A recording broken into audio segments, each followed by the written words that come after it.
बिस्मिल्लाहिर्रहमानिर्रहीम। अस्सलाम वालेकुम नाज़रीन, हज़रत दाऊद अलैहिस्सलाम की कौम बंदर क्यों बनी?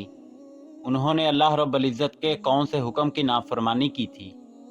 क्या दुनिया में मौजूद तमाम बंदर उसी कौम की नस्ल से हैं?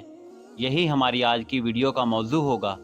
और आज हम आपको हज़रत दाऊद अलैहिस्सलाम की कौम के मुतल्लक़ मुकम्मल मालूमात फ़राहम करेंगे, जो यकीनन आपके इल्म में इजाफ़े का बायस होंगी। मगर वीडियो में आगे बढ़ने से पहले अगर आप हमारे चैनल पर नए हैं तो बराए मेहरबानी हमारा चैनल info@ali सब्सक्राइब करें, जहां आपको बिलखसूस इस्लामिक हिस्ट्री और बिलअमूम दुनिया भर की मुनफरद मालूमात पर मबनी वीडियोज़ मिलती रहेंगी। नाज़रीन, हज़रत दाऊद अलैहिस्सलाम अल्लाह के बुरगज़ीदा नबी और रसूल थे और अल्लाह रब्बुल इज़्ज़त ने आपको बादशाहत भी अता की थी। अंबिया कराम अलैहिमुस्सलाम में हज़रत आदम अलैहिस्सलाम के बाद हज़रत दाऊद अलैहिस्सलाम ही वो पैगंबर हैं जिन्हें कुरान करीम ने खलीफा के लक़ब से नवाजा। कुरान करीम की सूरह बनी इसराइल में इरशाद है, और हमने बाज़ पैगंबरों को बाज़ पर फजीलत बख्शी और दाऊद को ज़बूर अनायत की। नाज़रीन, हज़रत दाऊद अलैहिस्सलाम की कौम के 70,000 आदमी उक़बा के पास समंदर के किनारे एला नामी गाँव में रहते थे, और ये लोग बड़ी फराखी और खुशहाली की ज़िंदगी बसर करते थे।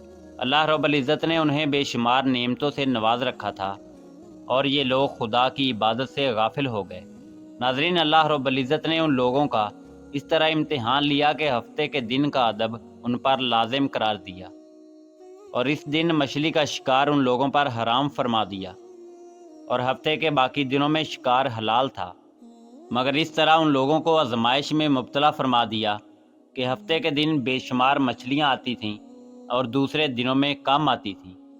तो शैतान ने उन लोगों को ये हीला बहाना बता दिया कि समंदर से कुछ नालियाँ निकाल कर खुश्की में चंद हौज़ बना लो, और जब हफ्ते के दिन उन नालियों के ज़रिए मछलियाँ हौज़ में आ जाएं तो नालियों का मुंह बंद कर दो और उस दिन शिकार ना करो, बल्कि दूसरे दिन आसानी के साथ उन मछलियों को पकड़ लो।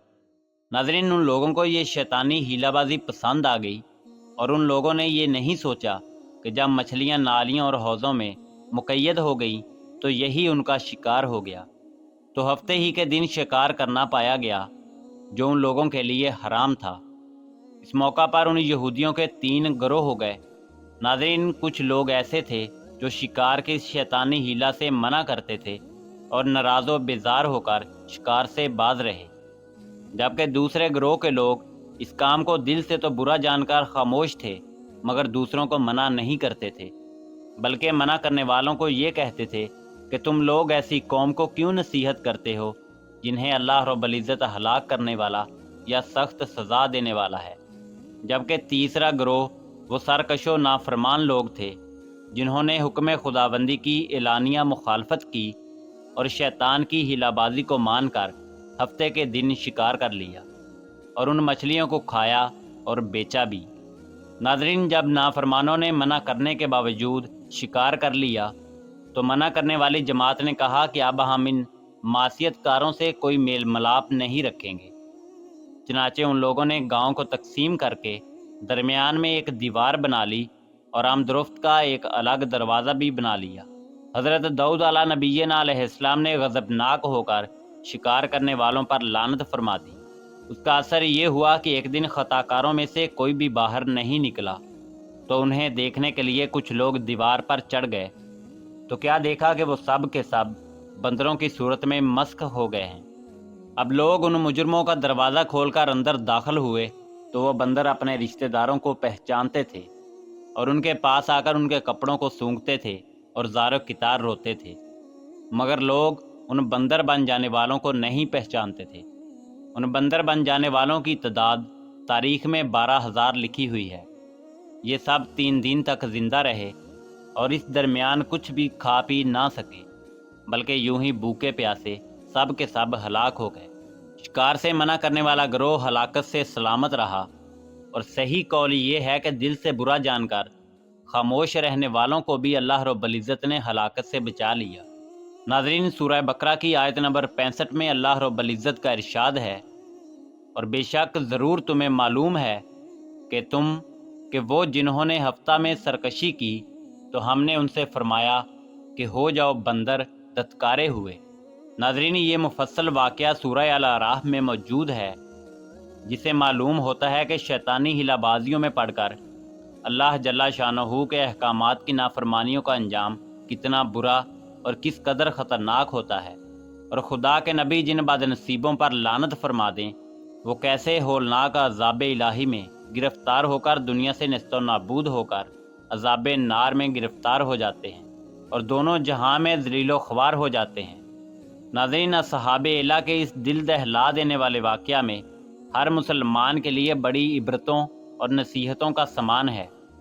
کاش اس واقعہ سے مسلمانوں کے قلوب میں خوف خداوندی کی لہر پیدا ہو جائے اور وہ اللہ اور اس کے رسول کی نافرمانیوں کی پگڈنڈیوں میں بھٹکنے سے منہ موڑ کر صراط مستقیم کی شاہراہ پر چل پڑے اور دونوں جہانوں کی سربلندیوں سے سرفراز ہو کر اعزاز و اکرام کی سلطنت کے تاجدار بن جائیں۔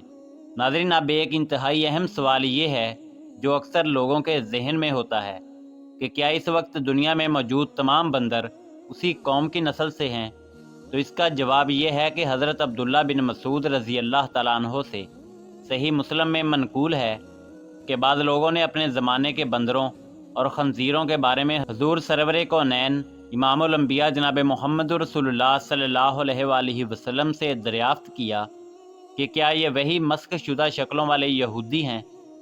آپ صلی اللہ علیہ وآلہ وسلم نے ارشاد فرمایا، اللہ رب العزت جب کسی قوم میں مسخ صورت کا عذاب نازل کرتے ہیں تو ان کی نسل نہیں چلتی بلکہ چند روز میں ہلاک ہو کر ختم ہو جاتے ہیں۔ بندر اور خنزیر دنیا میں پہلے سے ہی موجود تھے۔ ناظرین، اسی امید کے ساتھ اجازت دیجیے کہ آپ کو ہماری ویڈیو پسند آئی ہوگی۔ ملتے ہیں بہت جلد ایک نئی تاریخی، تحقیقی اور معلوماتی ویڈیو کے ساتھ۔ دیکھتے رہیے info@ali۔ اللہ رب العزت آپ کا حامی و ناصر ہو۔